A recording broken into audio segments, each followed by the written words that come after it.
અમદાવાદના રાયખડ વિસ્તારમાં ડિમોલેશનની કાર્યવાહી દરમિયાન પોલીસ પર આક્ષેપો લગાવવામાં આવ્યા છે, જેને લઈને જિગ્નેશ મેવાણીએ ગઈકાલે પોલીસ કમિશનર કચેરી પહોંચ્યા હતા અને હવે જિગ્નેશ મેવાણીએ મુખ્યમંત્રીના ઘરને ઘેરવાની ચીમકી આપી છે. શું છે સમગ્ર મામલો, વિગતે વાત કરીએ આ વિડીયોમાં. વૈષ્ણવજન તો તેને કહીએ જે પીડ પરાઈ જાનાને રે. નમસ્કાર, નવજીવન ન્યૂઝમાં આપનું સ્વાગત છે. હું છું જયંત દાફડા. અમદાવાદના રાયખડમાં આવેલી પ્રસાદ મિલમાં રહેતા લોકો ઘર વિહોણા થયા છે. પ્રસાદ મિલ વર્ષો પહેલા બંધ થઈ ચૂકી છે અને તેમાં કામ કરતા લોકો માટે કોલોની બનાવવામાં આવી હતી. સ્થાનિકોનો આક્ષેપ છે કે કોર્ટમાં કેસ ચાલતો હોવા છતાં ચાલુ વરસાદે લોકોના મકાન ખાલી કરાવવામાં આવ્યા. આ મકાનો ખાલી કરાવવામાં બાઉન્સરો અને પોલીસે લોકો પર અત્યાચાર કર્યો તેવા આક્ષેપો કરવામાં આવ્યા, જેને લઈને જિગ્નેશ મેવાણીએ ગઈકાલે પોલીસ ઇન્સ્પેક્ટર દ્વારા કરવામાં આવેલા આ કામને લઈને પોલીસ કમિશનરને રજૂઆત કરવામાં આવી હતી. તેવામાં આજે જિગ્નેશ મેવાણી દ્વારા આ પોલીસ ઇન્સ્પેક્ટરના પટ્ટા ઉતારવાની વાત કરી છે અને આ મામલે શું કહી રહ્યા છે જિગ્નેશ મેવાણી, તેમને સાંભળીએ. આ મીટિંગ તો જ સાર્થક અને તો જ લેખે લાગી કહેવાય તો હું અને તમે આ જગ્યા છોડતા પૂર્વે ઓક્ટોબરની કઈ તારીખે ઘાટલોડિયા સ્થિત મુખ્યમંત્રીના બંગલે 15-20 હજાર માણસ લઈને જવાના. આનો જો સંકલ્પ કરીએ તો જ મારું બોલવું ને તમારું સાંભળવું લેખે લાગે. બાકી શું તકલીફ છે તો આપણે જાણીએ છીએ. બોલો, ઓક્ટોબરની કઈ તારીખ આપણે નક્કી કરીએ? તમારામાંથી જવાજ આવે એ તારીખના દિવસે કલેક્ટર ઓફિસ નહીં, મ્યુનિસિપલ કચેરી નહીં, ગુજરાતના મુખ્યમંત્રી ભૂપેન્દ્ર પટેલના બંગલે ઘાટલોડિયા જવાનું છે. બરાબર, તાકાત વાળો કાર્યક્રમ.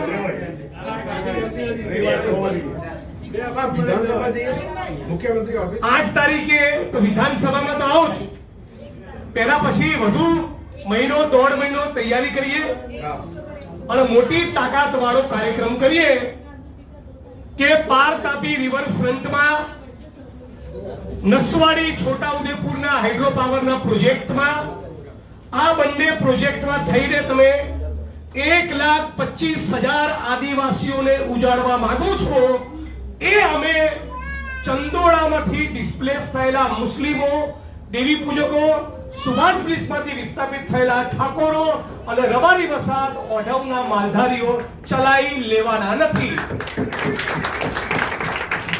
અત્યાર સુધી જે 15-20 હજાર મકાન તોડ્યા તેમાંના 95% મકાન રબારી સમાજના છે, મુસ્લિમ સમાજના છે, ઠાકોર સમાજના છે, દેવી પૂજક સમાજના છે, મદારી સમાજના છે અને દલિત સમાજના છે. તો આપણે ચૂંટણીના રાજકારણમાં ને ચૂંટણીના રાજકારણ સિવાયની આવી મીટિંગોમાં સતત જે બોલીએ છીએ કે SC ST OBC minority, SC ST OBC minority, તો આનું ભેગું કરી 15-20 હજારની તાકાત સાથે મુખ્યમંત્રીના બંગલે ઘાટલોડિયામાં જઈએ અને કહીએ કે આ તમારા બાપનો દેશ નથી. અને આના માટે તાળીઓ પાડનારા બધા મિત્રો અમદાવાદ શહેરના 48 વોર્ડમાં આવતીકાલ સવારથી રોજના 4 કલાક, 2 કલાક, 6 કલાક, 8 કલાક તમારી અનુકૂળતાએ કેટલો સમય આપણે ફાળવીશું. આની એક કમિટી બને.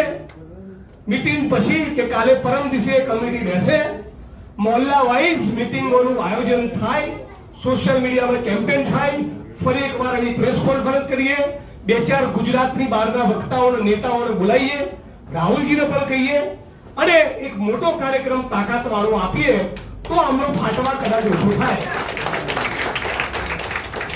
લાલજીભાઈ મંચ ઉપર બેઠા છે, મને લાંબી વિગતવાર વાત પણ કરી. ટીઆરપી ગેમિંગ ઝોન રાજકોટનો અગ્નિકાંડ જે થયો એ અગ્નિકાંડની મેટરમાં હું ને લાલજીભાઈ રાજકોટ બહુ લાંબો સમય રહ્યા. અમે રાજકોટ ગયા ત્યારે રસ્તામાં એક વિચાર હતો મનમાં કે વિપક્ષ તરીકે મીડિયા કર્મીની જેમ પીડિતની વેદનાને વાચા આપવી એ આપણી જવાબદારી છે. જવાબદારીનો મતલબ ખાલી ટ્વીટ કરવું નથી. ઝૂંપડા તૂટતા હોય, બેકગ્રાઉન્ડમાં પાછળ બુલડોઝર દેખાય અને જિગ્નેશભાઈનો ફોટો આવી જાય એટલે હાજરી પૂરાઈ જાય. ફક્ત આટલું વિપક્ષનું કામ નથી. પણ પેલો ગોસાઈ ચૌદસિયું જે કહેતો હતો ને મારું નામ આ છે, એનો પટ્ટો ઉતરી જાય એ આપણું કામ છે.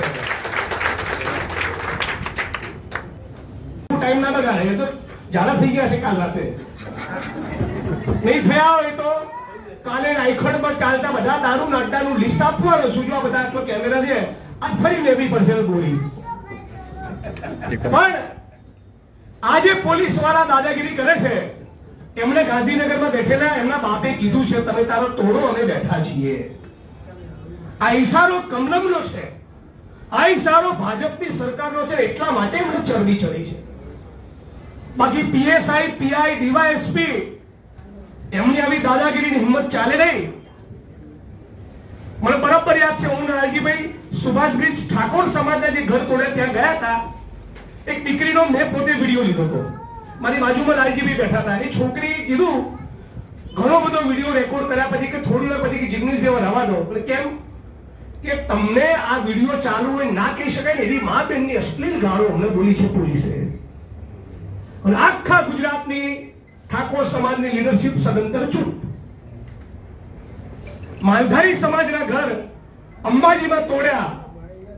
રાત્રે 10 વાગે, 11 વાગે, 12 વાગે, 1 વાગે અને રાત્રે 2 વાગે અંબાજીના ધામમાં વસેલા માલધારી, મદારી, ઠાકોર, દેવી પૂજક સમાજના 2 વાગે બુલડોઝર ફેરવીને મકાનો તોડી કાઢ્યા.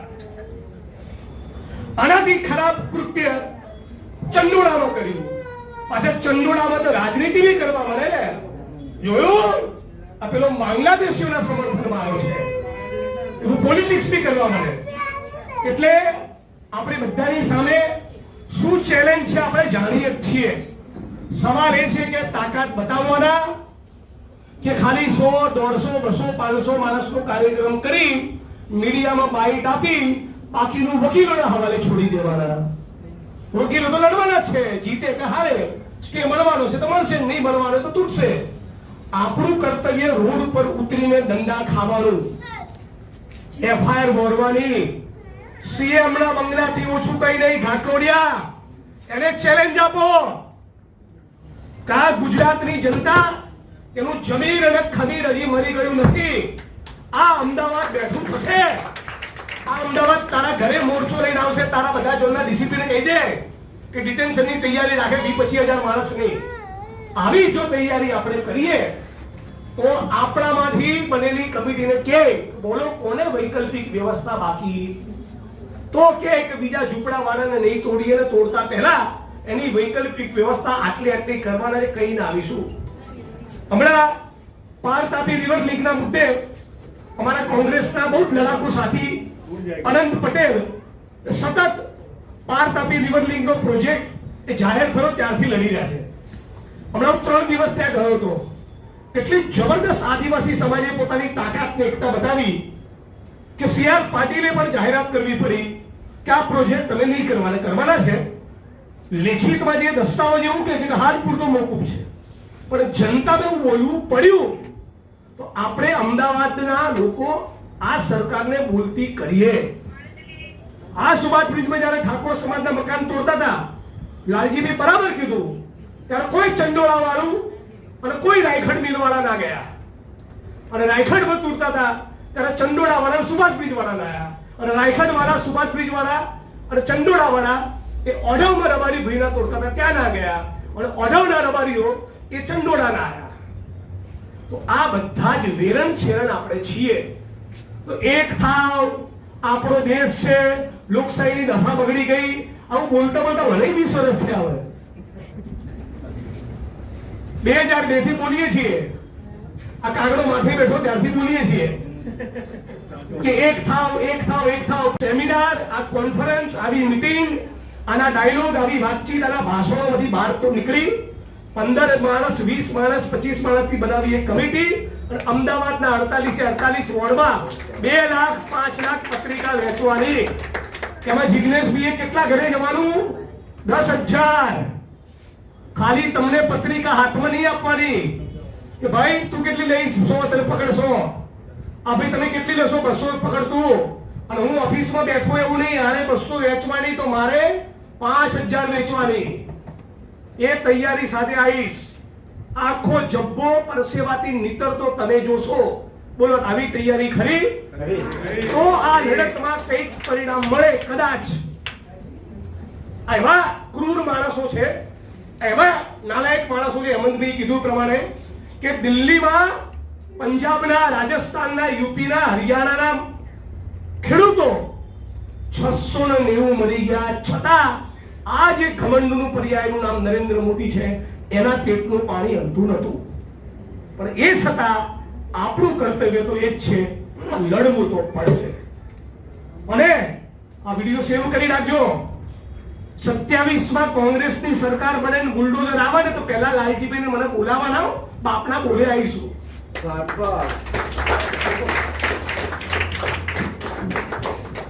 મારી કમિટમેન્ટ ગુજરાત અને દેશના વંચિત વર્ગ માટે પહેલી, પછી મારા પક્ષ માટે. આ બાબતમાં મારા મનમાં કોઈ ડાઉટ કે કોઈ કન્ફ્યુઝન નથી. એટલે તમે બધા તૈયાર થઈ જાઓ.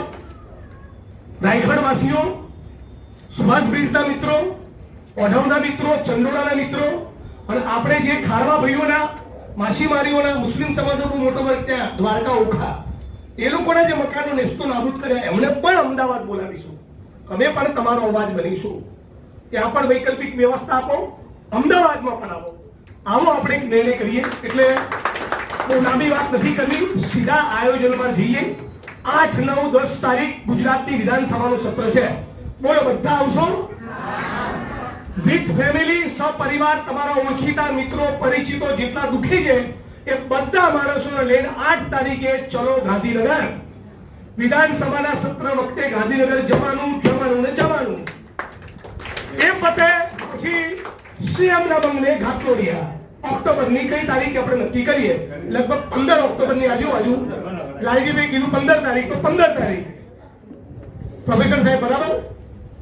તો સીએમ સાહેબના ઘરે જઈએ, અમને બી થોડી કસરત કરે. કેટલા મૃદુ છે, કેટલા સંવેદનશીલ છે, જરા જોઈએ ને. ઢીલા ઢસ,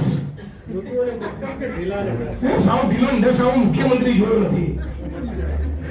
પણ આ કારીગરનો ઓળખો. આ ભૂપેન્દ્ર પટેલ મારું વ્યક્તિગત કઈ નથી બગાડ્યું, અને મેં બી એમનું વ્યક્તિગત કોઈ નુકસાન નહીં કર્યું. પણ આ એક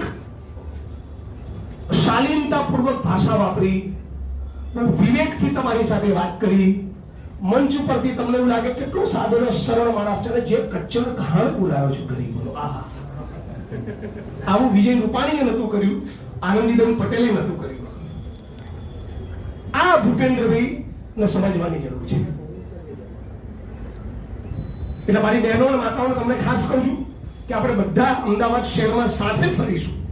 વરસાદ પડતો હોય તો પડે, તડકો પડતો હોય તો પડે.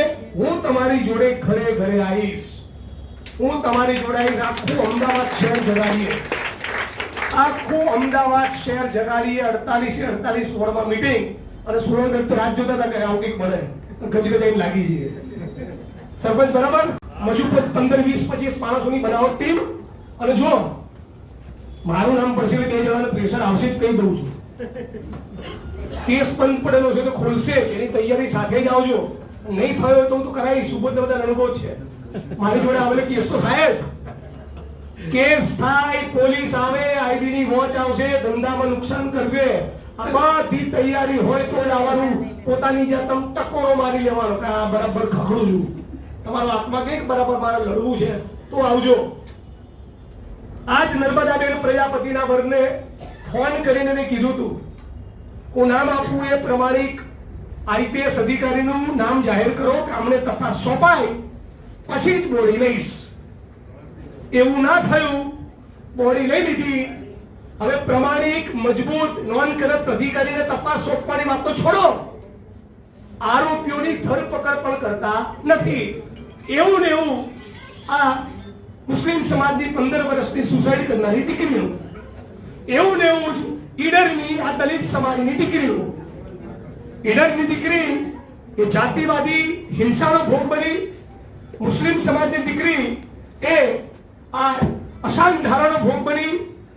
આ બધા પ્રકરણોની અંદર પોલીસ એક કમલમ અને ભાજપના ઈશારે ધરપકડ કરતી નથી.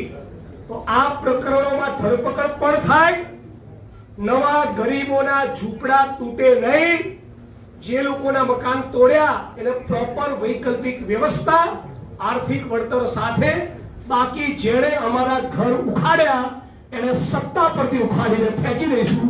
આવો સંકલ્પ કરીને આજે આપણે જુદા કરીએ. વૈષ્ણવજન તો તેને કહીએ જે પીડ પરાઈ.